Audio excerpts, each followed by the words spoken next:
Saint Matthew अस्पताल की खिड़कियों पर बारिश की बूंदें ऐसे टकरा रही थीं, मानो कोई तूफान अंदर घुसने की जिद पर अड़ा हो। आपातकालीन इमरजेंसी वार्ड के बरामदे में ईथन कार्टर एकदम सुन्न खड़ा था। उसके हाथ कांप रहे थे। उसकी शर्ट पर खून के दाग थे। वह उसका अपना खून नहीं था, वह सारा का था। Doctor oxygen cylinder, surgical tray और तेजी से बजती हुई मॉनिटर मशीनों को लेकर उसके पास से भाग रहे थे। एक नर्स ने उससे कुछ पूछा, लेकिन उसकी आवाज ईथन के दिल की धड़कन के शोर में कहीं खो गई।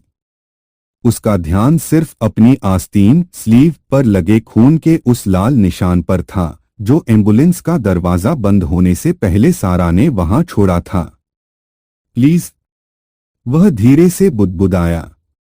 ऑपरेशन थिएटर के दरवाजे जोर से बंद हो गए और अपनी जिंदगी में पहली बार ईथन ने जाना कि असली डर क्या होता है। मौत का डर नहीं, बल्कि उस इकलौते इंसान को खोने का डर जिसने उसकी बेरंग जिंदगी में खुशियों के रंग भरे थे। अध्याय 1। वह लड़का जिसके पास कुछ नहीं था। ईथन कार्टर ने बचपन से ही अकेलेपन और सन्नाटे को महसूस किया था। उसके लिए सन्नाटे का मतलब था खाली कमरे, अकेले बैठकर खाया जाने वाला ठंडा सूप, और वो जन्मदिन जिन्हें कोई याद नहीं रखता था। जब वह सिर्फ 8 साल का था, तब एक कार हादसे में उसके माता पिता चल बसे। इसके बाद के कई साल उसने अनाथालयों और ऐसे कड़े फॉस्टर घरों में बिताए, जहां बच्चों को सिर्फ एक जिम्मेदारी की तरह देखा जाता था, अपनों की तरह नहीं। उसने बहुत जल्दी यह सीख लिया था, कभी किसी से प्यार की उम्मीद मत करो, कभी किसी के वादों पर भरोसा मत करो, और कभी किसी के लिए इतने खास मत बनो कि उन्हें तुम्हारी आदत हो जाए। 18 साल की उम्र तक आते आते ईथन दिन में कॉलेज जाता और रात को एक दुकान पर नौकरी करता। उसे एक स्कॉलरशिप मिली हुई थी, जो हर सेमेस्टर में हाथ से छूटते छूटते बचती थी, क्योंकि दिन रात की थकान की वजह से वह पढ़ाई पर ठीक से ध्यान नहीं दे पाता था। पर उसने कभी कोई शिकायत नहीं की। उसके जैसे लोगों के पास शिकायत करने की सहूलियत नहीं होती। फिर उसकी जिंदगी में सारा आई, और अचानक यह दुनिया उसके लिए डरावनी बन गई, क्योंकि जिंदगी में पहली बार ईथन के पास कुछ ऐसा था जिसे खोने से वह बहुत डरता था। अध्याय 2। धूप जैसी खिली खिली वो लड़की। सारा विलियम्स उस हर बात में ईथन से अलग थी जो ईथन के पास नहीं थी। वह एक अमीर परिवार से थी। उसके पिता विलियम्स इंडस्ट्रीज के मालिक थे, जो देश की सबसे बड़ी टेक कंपनियों में से एक थी। वह महंगे कपड़े पहनती थी, लेकिन उसे कभी इस बात का घमंड नहीं था। वह ऐसी गाड़ी चलाती थी जिसे खरीदने का ईथन सपने में भी नहीं सोच सकता था। लेकिन जिस बात ने ईथन को सबसे ज्यादा हैरान किया, वो था सारा का सादगी भरा बर्ताव। सारा खुलकर हंसती थी। वह कॉलेज की कैंटीन में काम करने वालों से भी तमीज से बात करती थी। वह अकेले बैठे रहने वाले छात्रों के पास जाकर बैठ जाती थी। और न जाने कैसे उसकी नजर ईथन पर पड़ गई। इस सब की शुरुआत एक पेंसिल से हुई थी। इकोनॉमिक्स अर्थशास्त्र की क्लास में ईथन अपनी पेंसिल लाना भूल गया था। सारा ने बिना कुछ कहे अपनी पेंसिल उसकी टेबल की तरफ बढ़ा दी। क्लास खत्म होने के बाद ईथन ने बड़ी सावधानी से उसे पेंसिल वापस की। तुम इसे अपने पास रख सकते हो, उसने कहा। मैं इसे कल वापस कर दूंगा। एक मामूली पेंसिल उधार लेने के लिए तुम कुछ ज्यादा ही गंभीर हो रहे हो। ईथन ने अपनी नजरें चुरा लीं। तुम मुझे नहीं जानती, तो फिर मुझे अपने बारे में बताओ। बस वहीं से शुरुआत हुई। धीरे धीरे सारा ने ईथन के दिल के उन रास्तों को ढूंढ लिया जिन्हें ईथन ने सालों से दुनिया के लिए बंद कर रखा था। वह क्लास के बाद उसका इंतजार करती, उसके साथ कॉफी पीती, उसे जबरदस्ती बातों में उलझाए रखती, उसे हंसाती। और ईथन को खुद से गुस्सा आता था कि उसे सारा का साथ कितना अच्छा लगने लगा था, क्योंकि सारा जैसे लोग चमकती हुई खुशहाल दुनिया के लिए बने थे और ईथन जैसे लोग उस दुनिया में सिर्फ कुछ पल के मेहमान होते थे। अध्याय 3। प्यार का एहसास। सर्दियों का मौसम चुपके से आ गया। एक शाम सारा ईथन को जबरदस्ती यूनिवर्सिटी की लाइब्रेरी की छत पर ले गई। चारों तरफ हल्की हल्की बर्फ गिर रही थी। छत की मुंडेर पर बैठते हुए सारा ने कहा, तुम्हें पता है, सबको लगता है कि मेरा परिवार अमीर है, इसलिए मैं बहुत खुश हूं। क्या तुम खुश नहीं हो? वह फीका सा मुस्कुराई। मेरे पापा मुझसे ज्यादा अपनी कंपनी से प्यार करते हैं। ईथन ने उसकी तरफ देखा। सालों से लोगों ने मुझे सिर्फ मेरे सरनेम नाम की वजह से पसंद किया है। तुम पहले इंसान हो जो मुझे इस तरह देखते हो जैसे मैं सिर्फ सारा हूं। ईथन ने एक गहरी सांस ली। तुम इसी आदर की हकदार हो। नहीं, उसने धीरे से कहा, तुम भी इसके हकदार हो। ईथन के अंदर बरसों से जमी कोई चीज जैसे टूट गई। दर्द के साथ नहीं, बल्कि बहुत आराम से, जैसे एक लंबी सर्दी के बाद बर्फ पिघलती है। सारा उसके और करीब आई। ईथन, हाँ, अगर मैं एक दिन अचानक गायब हो जाऊं तो क्या तुम्हें मेरी याद आएगी? वह धीरे से हंसा। यह बहुत अजीब सवाल है। फिर भी जवाब दो। ईथन उसे देखता रहा। बर्फ के टुकड़े उसके बालों पर गिर रहे थे और उसी पल उसे एहसास हुआ, वह उससे प्यार करता था। मुझे लगता है, उसने बहुत संभाल कर कहा, तुम्हारे बिना यह पूरी दुनिया खाली हो जाएगी।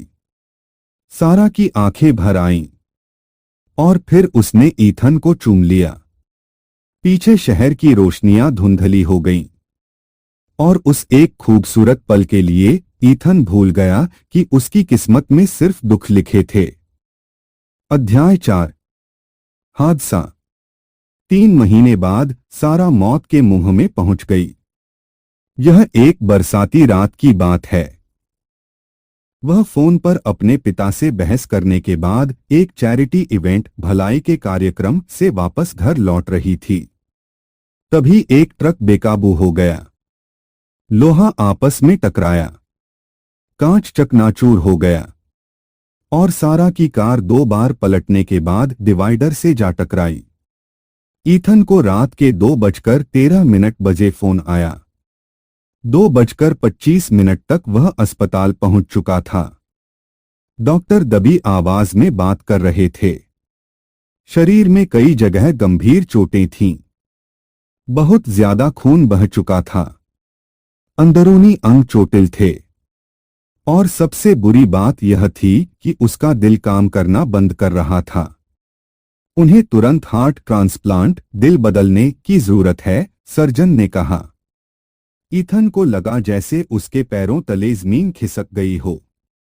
उनके बचने की कितनी उम्मीद है? डॉक्टर खामोश रहे। उस खामोशी ने ही सारे जवाब दे दिए थे। अध्याय 5।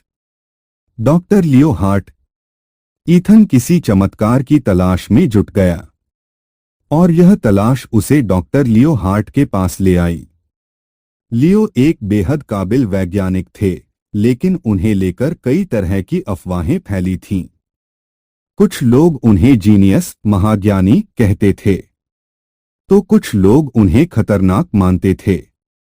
वह अंगों को दोबारा ठीक करने, ऑर्गन रीजनरेशन के नए प्रयोगों के एक्सपर्ट थे। लोग दबी जुबान में उनके गैरकानूनी ट्रायल्स की बातें करते थे, इंसानों पर किए जाने वाले प्रयोग और उन प्रयोगों के फेल होने की कहानियां। लेकिन ईथन को इन सब की कोई परवाह नहीं थी। क्योंकि सारा अपनी आखिरी सांसें गिन रही थी। लियो शहर के बाहर एक सुनसान रिसर्च सेंटर प्रयोगशाला में रहते थे। जब ईथन वहां पहुंचा तो उसे लगा कि डॉक्टर बहुत रूखे स्वभाव के होंगे, लेकिन वहां उसे एक टूटा हुआ पिता मिला। लियो का छोटा बेटा नूह एक मेडिकल चैम्बर के अंदर बेहोश पड़ा था। एक दुर्लभ और खतरनाक बीमारी उसके अंगों को धीरे धीरे खत्म कर रही थी। उसके पास सिर्फ कुछ महीने बचे हैं, लियो ने धीरे से कहा। फिर उन्होंने ईथन की तरफ देखा।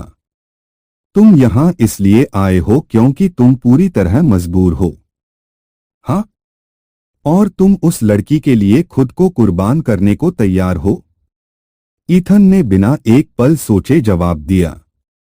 हाँ? लियो काफी देर तक उसे देखते रहे।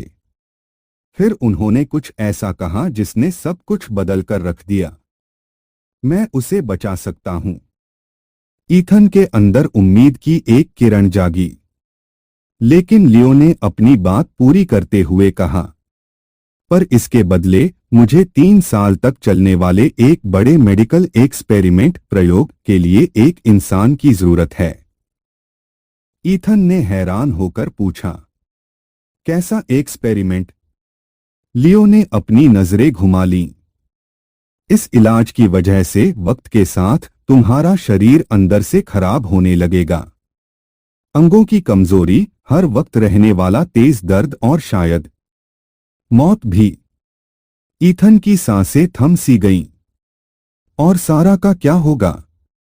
जब तक उसे कोई डोनर, दिल दान करने वाला नहीं मिल जाता, मैं उसे एक खास नकली ऑर्गन सपोर्ट सिस्टम पर रखूंगा। मैं उसे जिंदा रख सकता हूं। ईथन ने अपनी आंखें बंद कर लीं।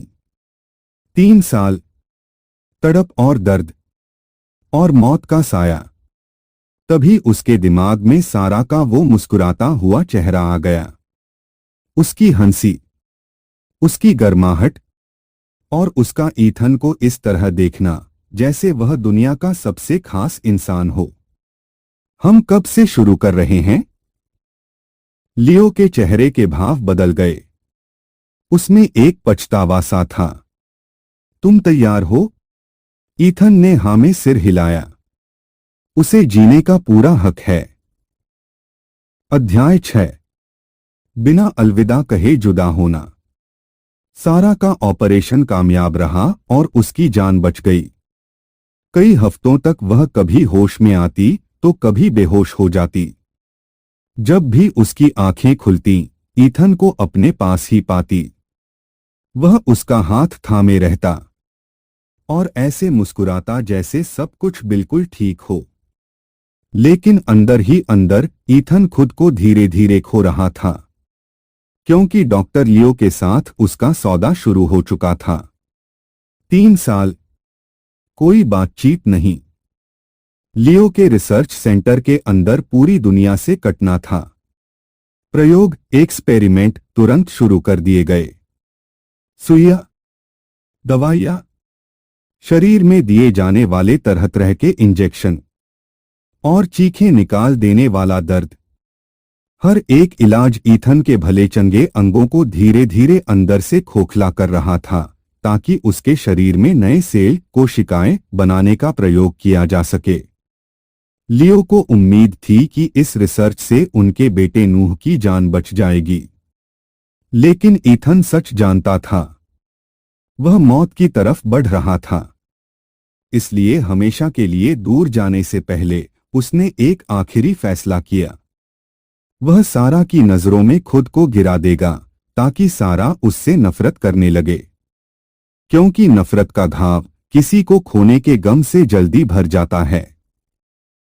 अध्याय 7। सबसे बेरहम झूठ। 2 महीने बाद सारा की हालत इतनी ठीक हो गई कि उसे अस्पताल से छुट्टी मिल गई। वह बहुत उत्सुकता से ईथन का इंतजार कर रही थी। लेकिन ईथन काफी देर से पहुंचा। उसका बर्ताव बहुत रूखा था। वह बदलाबदला सा लग रहा था।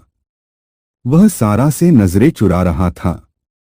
ईथन, उसने धीरे से पुकारा। हमें यह रिश्ता यहीं खत्म कर देना चाहिए।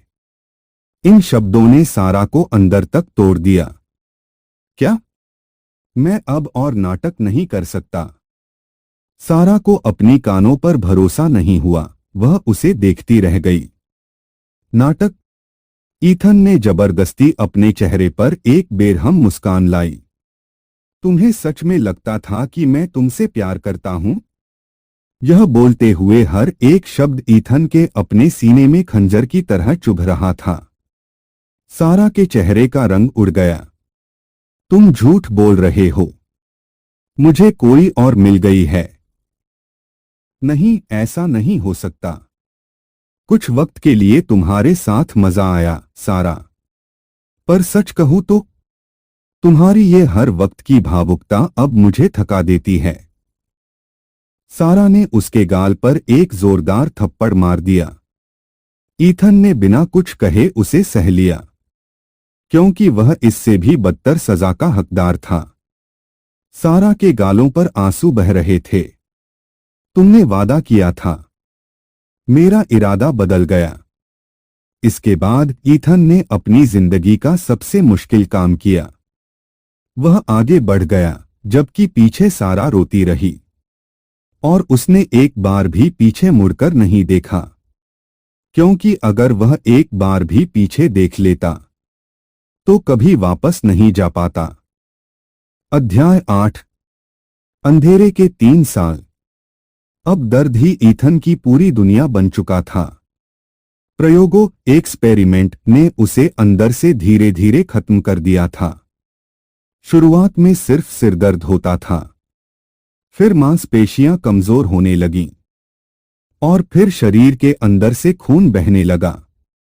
कुछ रातें तो ऐसी होती थीं जब उसे इतनी खांसी आती और इतना खून निकलता कि उसे लगता कि उसके फेफड़े अब फट जाएंगे।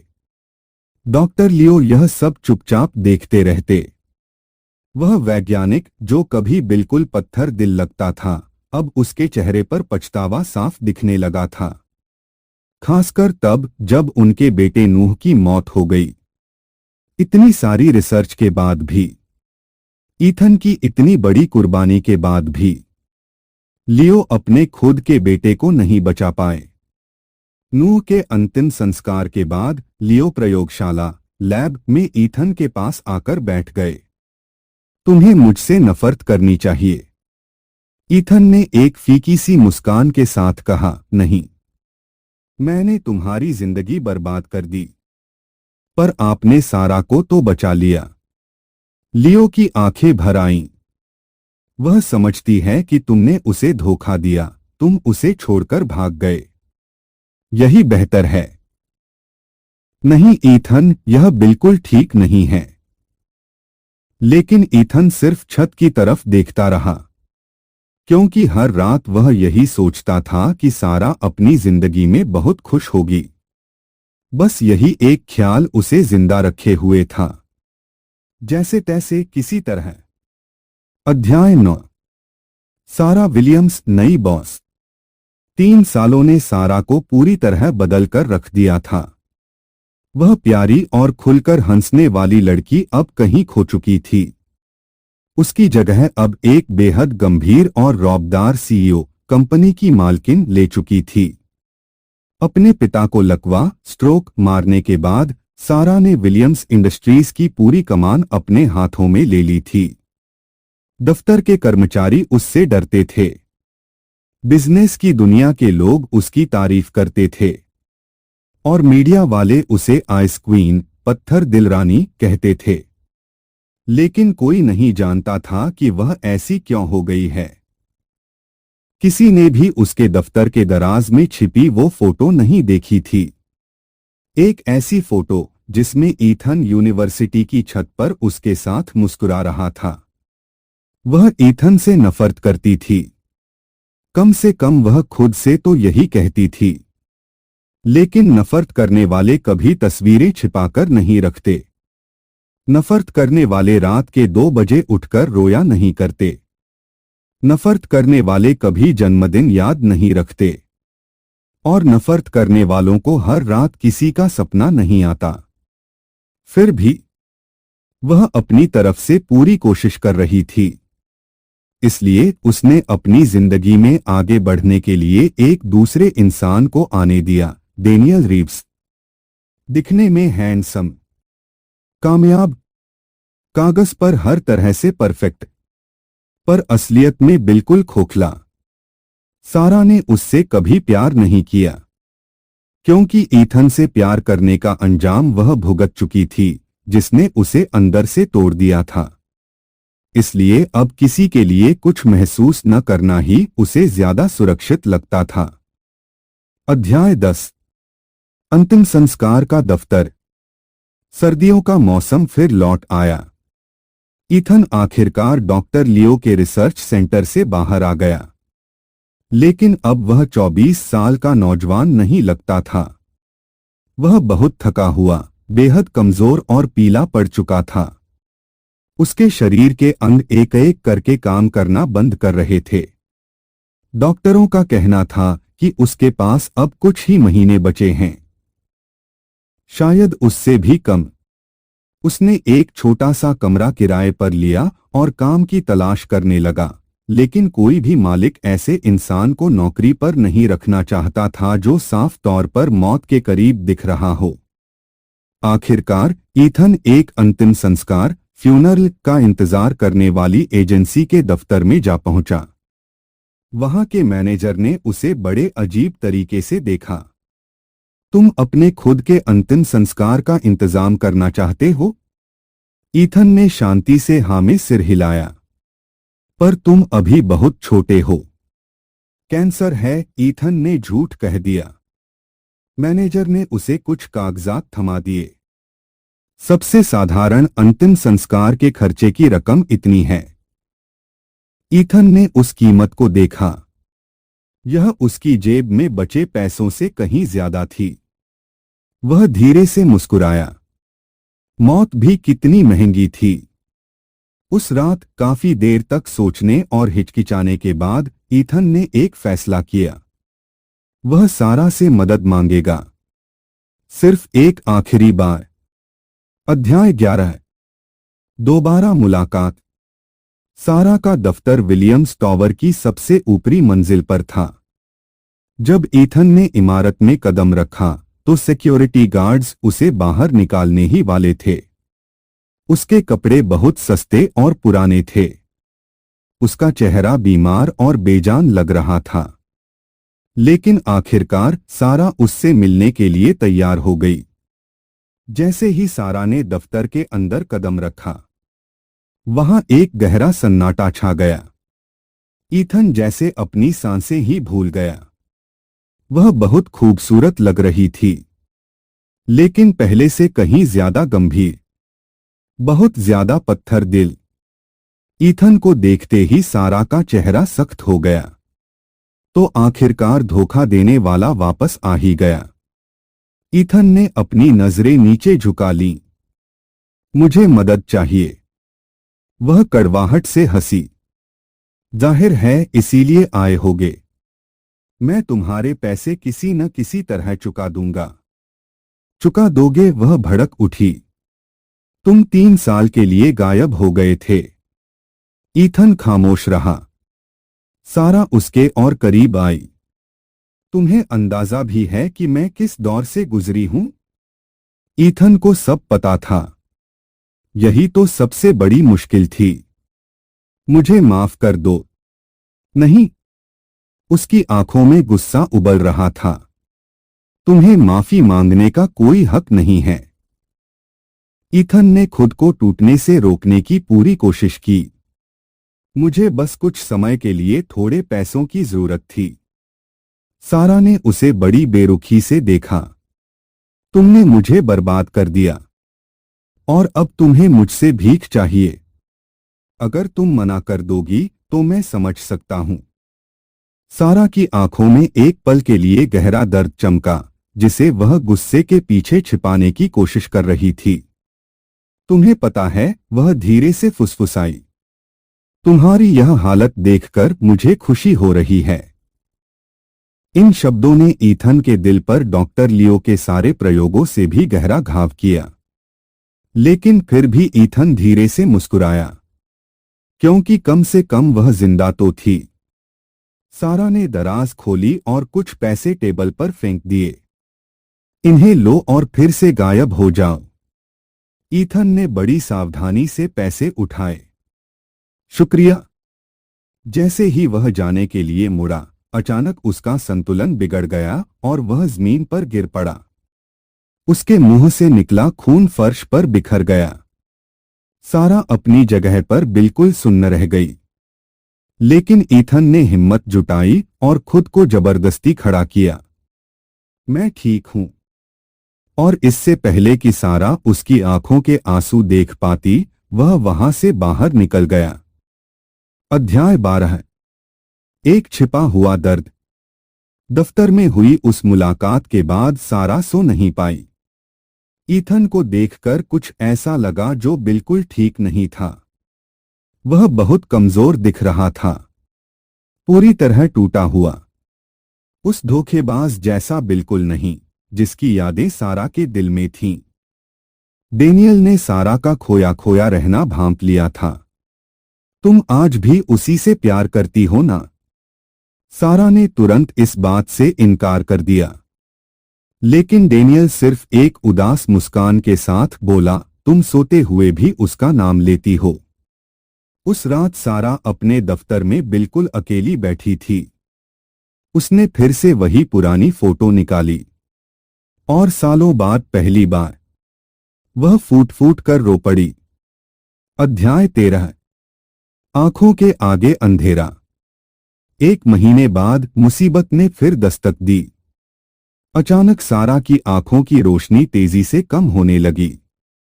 डॉक्टरों ने बताया कि बरसों पहले हुए उस कार हादसे की वजह से उसकी आंखों का कॉर्निया बहुत ज्यादा खराब हो चुका था।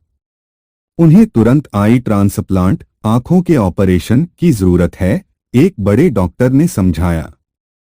सारा कड़वाहट के साथ हंसी। एक और ट्रांसप्लांट? बहुत बढ़िया। लेकिन सारा के लिए सही डोनर, आंखें दान करने वाला मिलना बहुत मुश्किल था। दिन ब दिन उसकी आंखों के आगे अंधेरा छाने लगा। सारे रंग धुंधले पड़ गए। सामने खड़े लोग सिर्फ परछाई जैसे दिखने लगे।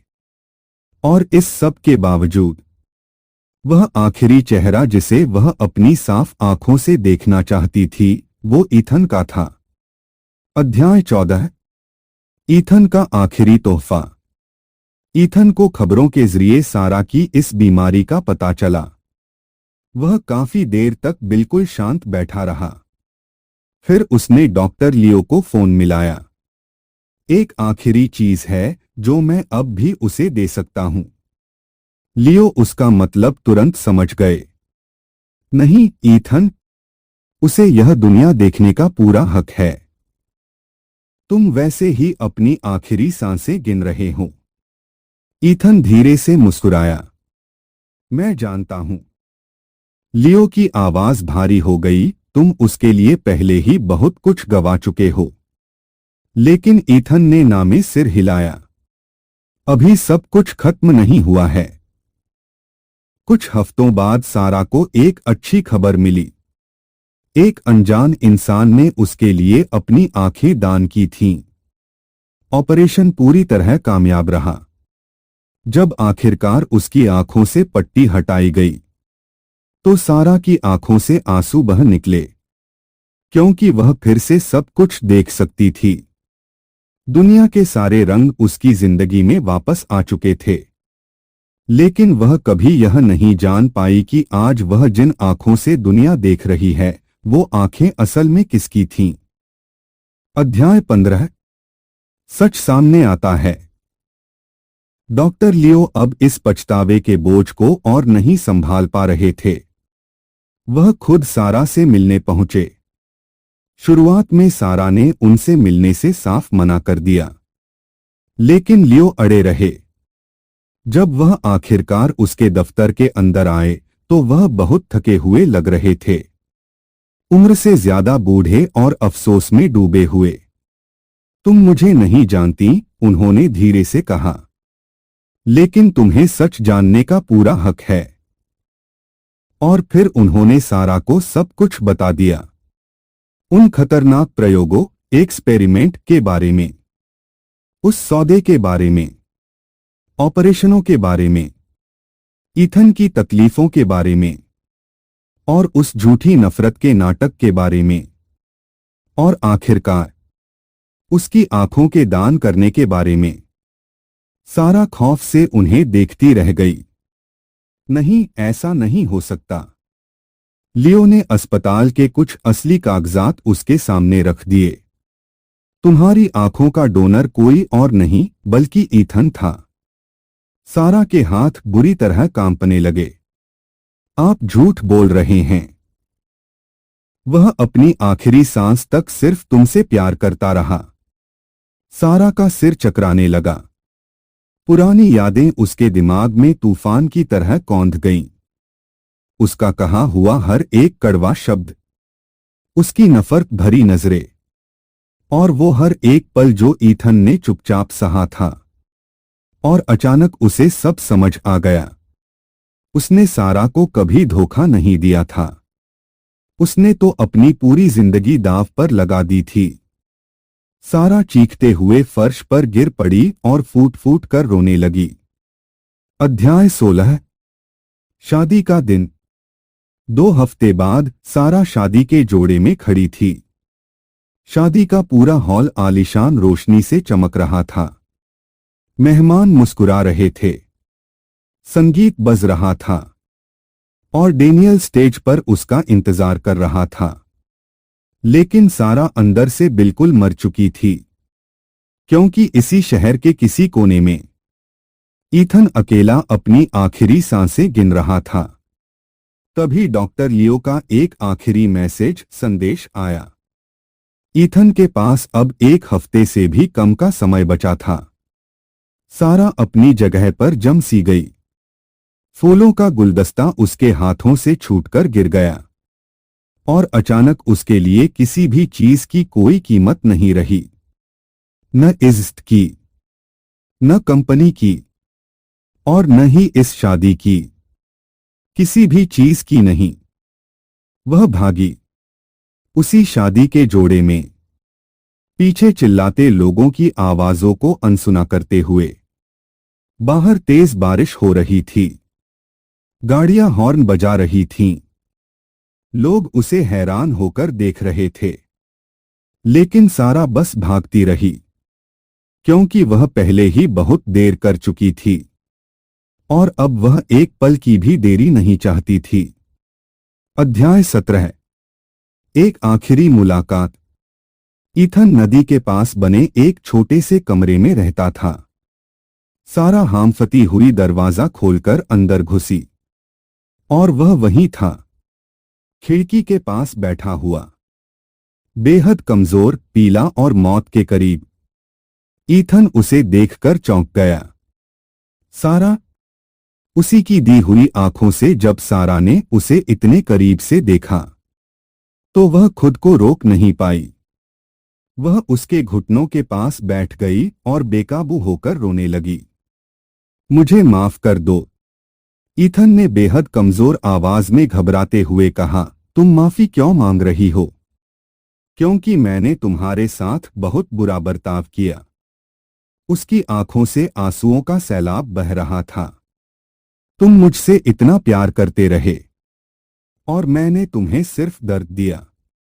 ईथन के चेहरे के भाव बदल गए। वह बेहद शांत दिखने लगा। तुम्हें तो मुझसे नफरत करनी थी ना? मैं तुमसे कभी नफरत कर ही नहीं सकती थी। कमरे में कुछ पल के लिए गहरा सन्नाटा छा गया। फिर सारा ने उसके कांपते हुए हाथों को थाम लिया। मुझे सब कुछ पता चल चुका है। ईथन ने अपनी आंखें बंद कर लीं।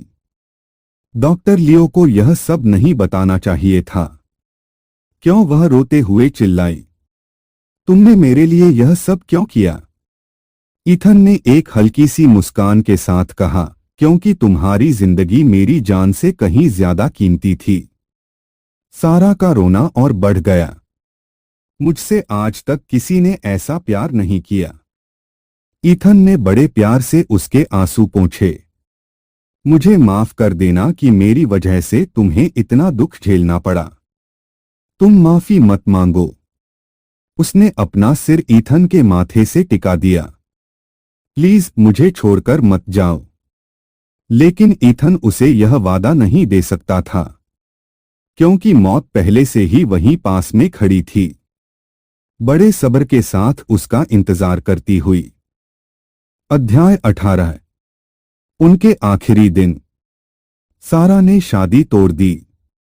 मीडिया में तरह तरह की अफवाहें उड़ने लगीं, लेकिन सारा ने किसी की बात पर ध्यान नहीं दिया। इसकी बजाय वह हर एक दिन, हर एक पल ईथन के साथ रहने लगी। वह उसके लिए खाना बनाती। जब ईथन बहुत कमजोर हो जाता तो वह उसे कहानियों की किताबें पढ़कर सुनाती। दर्द से तड़पती रातों में वह उसे अपनी बाहों में थामे रखती। कभी कभी जब ईथन को खून की खांसी आती तो सारा बिना कुछ कहे चुपचाप उसे साफ करती और अकेले में रोती। एक बार ईथन ने बहुत धीरे से कहा, मेरी यह हालत कितनी अजीब है ना? बिल्कुल नहीं। सारा ने उसके माथे को चूमते हुए कहा, तुम मेरी जिंदगी के सबसे खूबसूरत इंसान हो। रातों को वे दोनों उन सपनों के बारे में बातें करते जो वे कभी पूरे नहीं कर पाए। बच्चे, घूमना फिरना और एक साथ बूढ़े होना। बहुत छोटे छोटे सपने, पर उनके लिए अब नामुमकिन सपने। एक शाम सारा ने बहुत धीरे से पूछा, अगर इस जिंदगी के बाद कोई दूसरी दुनिया है तो क्या तुम मुझे फिर से ढूंढ लोगे? ईथन मुस्कुराया, मैं तुम्हें हर जन्म में ढूंढूंगा। वह उसका सीना अपने आंसुओं से भिगोती रही, क्योंकि प्यार भी कितना अजीब है। यह तब पूरी तरह से एहसास दिलाता है जब हाथ से वक्त फिसल चुका होता है। अध्याय 19। बर्फबारी। ईथन की उस आखिरी रात पूरे शहर पर बर्फ की चादर बिछ गई थी। कमरे का हीटर ठीक से काम नहीं कर रहा था, इसलिए सारा ने दोनों को एक बड़े कंबल में लपेटा और बेड पर उसके पास लेट गई। ईथन की सांसें अब बहुत धीमी और भारी हो चुकी थीं। उसे हर सांस के साथ दर्द हो रहा था, लेकिन जब भी वह सारा को देखता उसके चेहरे पर एक सुकून भरी मुस्कान आ जाती। तुम्हें सो जाना चाहिए, उसने फुसफुसाते हुए कहा। मुझे डर लग रहा है। किस बात का? कि जब मेरी आंख खुलेगी तो तुम मेरे पास नहीं होगे। ईथन ने बेहद कमजोरी से उसे अपने और करीब खींच लिया। तुम कभी अकेली नहीं होगी, पर मुझे तुम्हारे बिना यह दुनिया नहीं चाहिए। ईथन के पास इस बात का कोई जवाब नहीं था, क्योंकि सच तो यह था कि वह भी अंदर से यही महसूस कर रहा था। सारा ने बड़े प्यार से उसका चेहरा छुआ। मैंने तुमसे नफरत करने में कितना सारा वक्त बर्बाद कर दिया। तुम्हारा नफरत करना बिल्कुल सही था। नहीं, उसने नामे सिर हिलाया। तुम चुपचाप मुझसे प्यार करते रहे और मैं तुम्हें कोसती रही। ईथन की आंखों में आंसू चमक उठे। मुझे अपने किए पर कभी कोई पछतावा नहीं हुआ। सारा ने उसे बहुत धीरे से चूमा। एक लंबा और गहरा एहसास, जैसे वह उसकी रूह को हमेशा के लिए अपने अंदर बसा लेना चाहती हो। फिर उसने धीरे से कहा, मेरा इंतजार करना। ईथन ने हल्का सा चौंककर पूछा, क्या? लेकिन सारा सिर्फ एक उदास मुस्कान के साथ उसे और कसकर थामे रही। अध्याय 20। आखिरी सुबह तक। सुबह की धूप ने धीरे से कमरे में कदम रखा। बाहर की दुनिया हमेशा की तरह चल रही थी। गाड़ियां दौड़ रही थीं। लोग काम पर जाने की जल्दी में थे। जिंदगी आगे बढ़ रही थी, लेकिन उस छोटे से कमरे के अंदर वक्त हमेशा के लिए ठहर गया था। ईथन सारा के पास बहुत सुकून से लेटा हुआ था। दोनों के हाथ एक दूसरे की उंगलियों में उलझे थे। सारा का सिर ईथन के कंधे पर टिका था। दोनों बिल्कुल शांत थे, बिना किसी हलचल के, हमेशा के लिए खामोश। बगल की टेबल पर नींद की गोलियों की एक खाली शीशी रखी थी और उसके पास हाथ से लिखा एक खत था, ताकि जो भी उन्हें पहली बार देखे वह उसे पढ़ सके। उस खत की आखिरी लाइनें थीं, जिंदगी के सफर में हमारे बीच बहुत देर हो चुकी थी, इसलिए हमने हमेशा के लिए एक साथ रहने का रास्ता चुन लिया। हमारे जाने का शोक मत मनाना। Please, please, please subscribe.